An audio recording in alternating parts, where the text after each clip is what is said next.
Hello everyone, Loaded Buggy here, back with another Black Ops 1 commentary, and today we're using the PM63 on the map Radiation. Radiation is like one of my favorite maps in the entire game, and I feel like it doesn't come up in the queues much these days of the rotation. I feel like it doesn't come up very often, but whenever it does, I automatically vote for it. It's one of my favorite maps to play, and we're using the PM63. Like, this gun is like a little mini ACR. No one uses this gun, and I'm not quite sure why.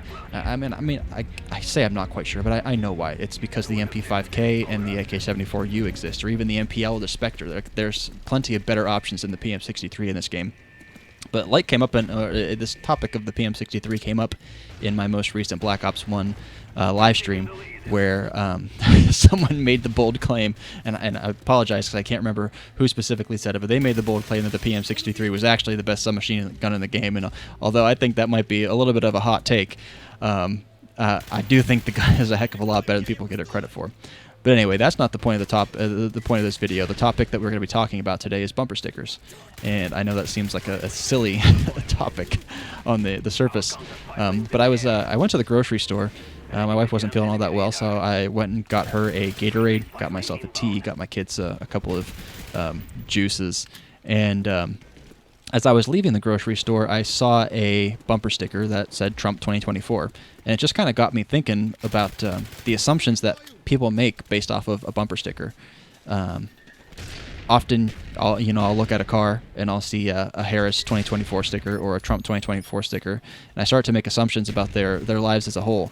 And that's obviously my bad to make those assumptions, but I think a lot of us do that, where we'll read one person's Facebook post, or they'll post a news article, or they'll be wearing a Trump 2024 hat or a Harris 2024 hat, or whatever it is.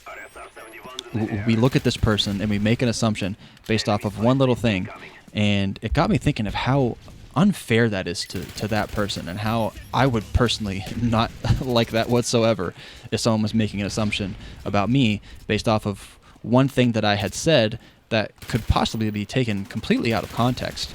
And I think that happens a lot in this day and age, where since social media has such a presence, people will take what they read off of one person's Facebook post, or Twitter post, or they'll take the Trump 2024 hat or the Kamala Harris 2024 hat, and they'll start to make assumptions about what their views are as a whole.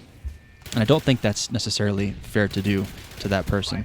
I'll kind of give you a little bit of a story that I feel like is pretty applicable regarding this topic, and those of you, I would imagine my entire audience, has no idea that I am married to a black woman, so obviously I get a little bit defensive whenever we're talking about black people in general and about making assumptions about black people in general, but I do.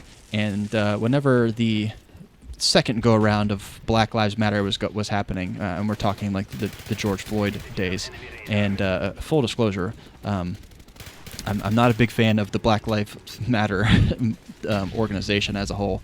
I don't think they're out for the best interest of the people. But the movement itself, I think, is extremely important, and I think it goes beyond just black people. But it's just discrimination as a whole.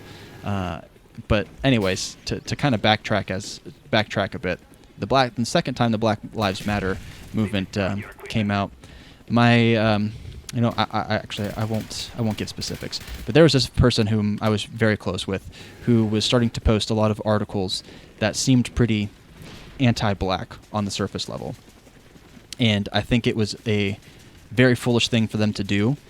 But after having a conversation with them, a few conversations, I started to get a little bit of insight as to where they were actually coming from, and the articles that they were posting were kind of clickbaity and a bit misleading. But again, after having those conversations with them, I started to learn a little bit about them, and I think they learned a valuable lesson as well, to be very careful with what they post, because not everyone's going to look at that Facebook post or that news article and think, I don't think this person agrees with everything that was in this news article. No, I think it's quite the opposite. If you post a news article, you are basically claiming or proclaiming your support of everything that was said in that news article, and you have a responsibility to be very clear whenever you disagree with something. And that was a lesson for them, and making assumptions about what they believed as a whole regarding black people was my bad. But once we had those conversations and started to really understand where person A was coming from, we covered a lot of ground. And we were able to move forward in our relationship in a way that I have never experienced before. And I'm not talking about my wife, of course, but I'm talking about a friend that I was very close with, and I'm even more close now after having those conversations, because it became kind of a wall in between us. It became a wall in between us, and it really bothered my wife, and it bothered the heck out of me too. But after having conversations and actually talking with this person, we learned a lot about the intention of from where they were coming from and how that hurt me and my wife at the time.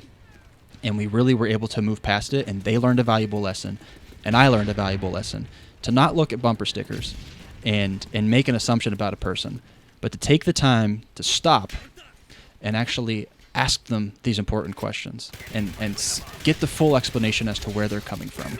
I think headline reading and bumper sticker reading is one of the most dangerous things in this day and age. It's really poison to communication, and I think it's really, really important that we stop and we start asking each other questions again. We start having communications, because whenever we stop having conversations with each other, that's when discourse happens.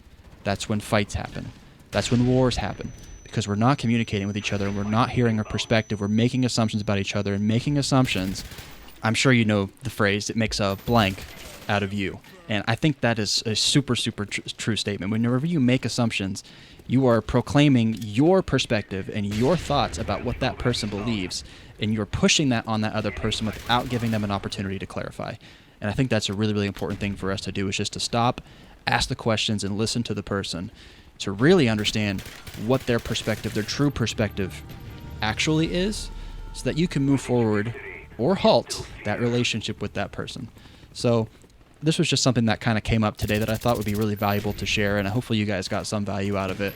If you enjoy this type of content and you want to see more from me in the future, please click the subscribe button. And if you like this video in specific, click the like button down below. And if you have any suggestions on topics that you would like for me to talk about in the future, please leave a comment in the comment section below. Bye now.